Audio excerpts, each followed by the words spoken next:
हे माता, संकोच को छोड़कर शीघ्र ही कोई ऐसा उपाय कीजिए जिससे राम राज्य को छोड़कर वनों में चले जाएं और राक्षसों को मारकर संतों का संकट मिटाएं। क्या करूं, क्या ना करूं? यदि राम वन को जाएंगे तो सारे अयोध्यावासी पाले की मारी हुई लता के समान मुरझा जाएंगे, और यदि राम को राजमुकुट पहनाया जाएगा तो ऋषि समाज महान कष्ट पाएगा।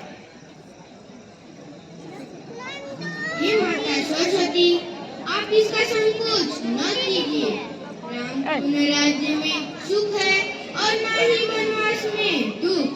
प्रजावासी तो अपने मोह के लिए ही दुख पाते हैं, वरना भगवान किसके बंधन में आते हैं? उनको तो प्रजा की शांति में ही शांति है। अच्छा, तो इसका कोई सहज उपाय? हे माता, आप कैकेयी की दासी मंथरा के कंठ पर बैठ जाएं और कैकेयी को कुछ पट्टी पड़े। यदि उस पर यह जादू चल जाएगा तो हमारा काम अवश्य बन जाएगा। हाँ, ठीक विचार है। मैं इसी समय नगर में जाती हूँ और अपनी माया का जाल फैलाती हूँ।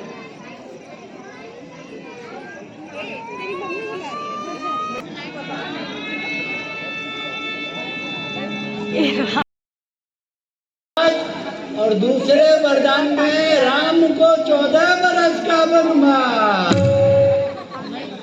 परंतु राजा की चिकनी चुपड़ी बातों में मत आना महारानी जी, और कोप भवन में चली जाओ। अरे मंत्रा, तेरे समान मेरा हित चाहने वाला कोई नहीं। अब मैं कोप भवन में जाती हूँ।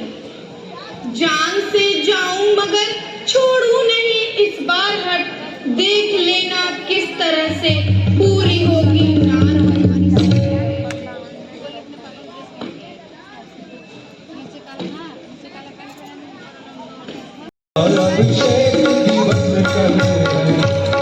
उठो 16 श्रृंगार करो, महारानी कैकेयी उठो 16 श्रृंगार करो।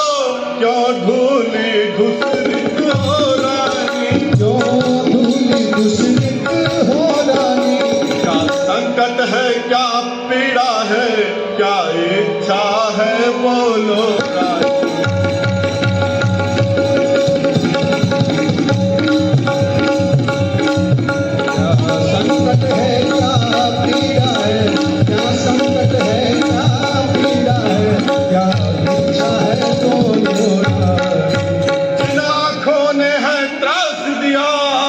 महारानी, जिन आंखों ने है त्रास दिया वे आंखें उड़वा दूंगा मैं, वे आंखें उड़वा दूंगा मैं। बात कहने में और करने में, बात कहने और करने में। कह देते हो कि मरता हूँ, पर मुश्किल है मर जाने।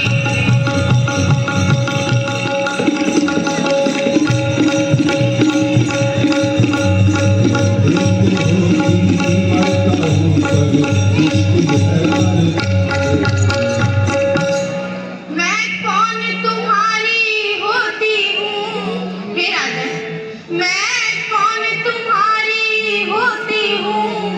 क्यों मुझे सताने आए हो? जो मुझे सताने आए हो। मन में रखते हो स्वार्थ भाव, प्रत्यक्ष मनाने आए हो।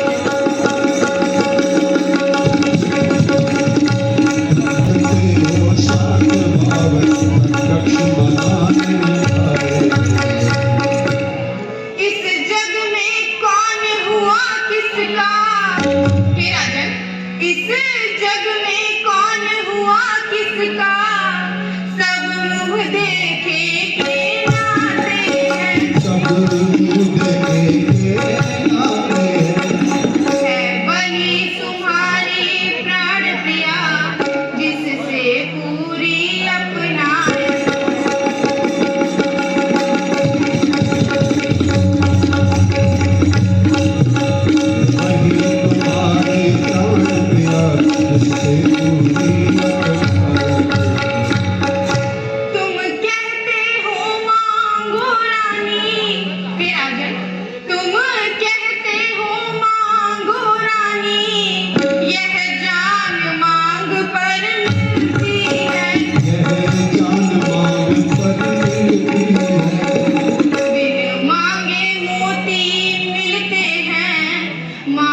ऐसे भीख न मिलती